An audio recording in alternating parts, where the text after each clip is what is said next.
De toutes sortes, des nez de toutes dimensions, et selon celui qui la porte, ou bien il a de l'intuition, ou bien il ne sert à rien d'autre qu'à se fourrer dans des mouchoirs. Pourtant, lorsqu'il s'agit d'une autre, c'est un nez. Ah, il fallait la trouver celle-là. Oui, Marcel Amand chantait ça aussi. Marcel Amand. Sacré Marcel. Il y avait l'inventeur du téléphone qui un jour a dit une chose tout à fait amusante. Il a dit, si vous êtes ambitieux de découvrir quelque chose de nouveau, une science nouvelle, eh bien mesurez une odeur. Ben, il a fallu attendre 100 ans pour mesurer une odeur. Une fois qu'on a trouvé, c'est un groupe de scientifiques français qui a créé ça. Alors c'est un nez comme le nôtre, mais il est artificiel. C'est un petit boîtier, on appelle ça un artificiel. Non, mais comme le nôtre, j'entends par là, il a autant de propriétés. Alors pour l'instant, non. Pour l'instant, nous c'est des milliers d'odeurs. Là, on en est à 300, mais leur but, c'est d'arriver... Ah ouais, c'est même assez impressionnant.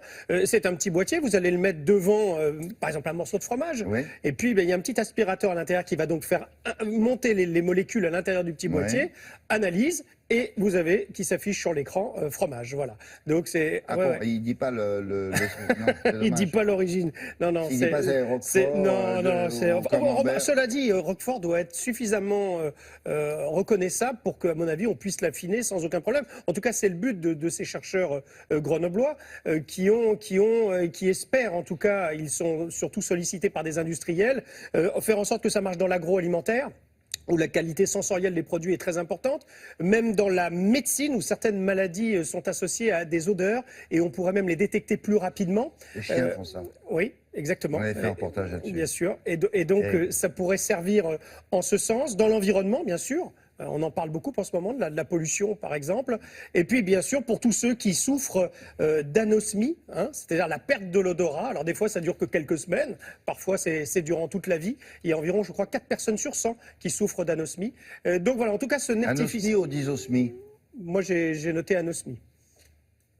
Bon, on va recevoir des... Osmée, c'est l'odorat en grec. Pour moi, c'est anosmie, mais enfin, en tout cas... Enfin, c'est perte d'odorat, quoi. Perte d'odorat, et ce petit boîtier devrait pouvoir aider toutes ces personnes à terme, c'est le but. Donc, nous sommes allés du côté de Grenoble voir ça. Les deux existent. Ah, bah voilà. Elle est rapide, hein. Ouais, c'est ça qui est beau. Merci beaucoup. On regarde comment...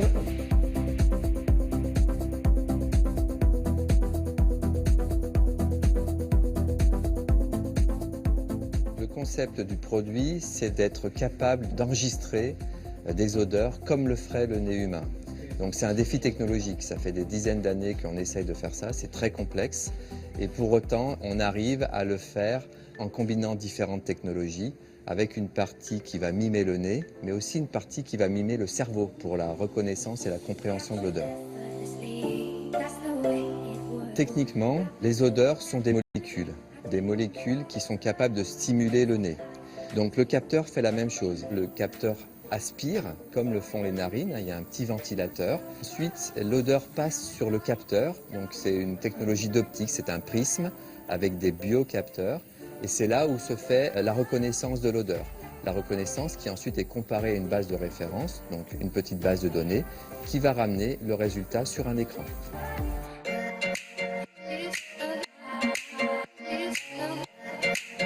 Les principales difficultés techniques pour développer le capteur ont été de combiner de la chimie avec de l'optique, puis de l'électronique.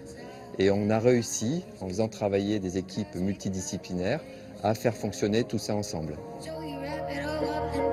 L'objectif, c'est de pouvoir enregistrer tout type d'odeur pour plein d'applications différentes. On imagine assez bien les applications dans le domaine de l'agroalimentaire pour la qualité sensorielle des aliments, le contrôle qualité sur les parfums, est-ce que c'est la bonne odeur, mais aussi les mauvaises odeurs, par exemple les odeurs liées à l'environnement, la pollution olfactive. Au niveau du public, on cible en particulier les gens qui souffrent d'une maladie qui s'appelle l'anosmie. C'est pas très connu l'anosmie, mais ça concerne quand même 2 à 5% de la population. C'est les gens qui ont perdu l'odorat. Donc pour ces personnes-là, on développe un capteur qui va pour la première fois être capable de reconnaître des odeurs à la maison, aussi bien associées au danger, aux odeurs corporelles, à l'hygiène, mais aussi aux odeurs de la cuisson pour leur donner des informations qu'ils ne peuvent plus sentir avec leur nez. Pas mal ça. Hein. Alors, l'avenir, peut-être pour nous, Oui. non pas dans l'industriel, ce serait d'en avoir un dans le réfrigérateur qui vous dirait attention, produit avarié à l'odeur. Ou également, c'est prévu dans la cuisine pour vous dire c'est en train de cramer, là, il faudrait peut-être que vous y alliez parce que ça sent le brûler. Voilà. Donc, Non, ça, ce sont les pistes pour le grand public. Le cas du produit qui est limite, c'est pas mal. Exactement. Ça. Merci.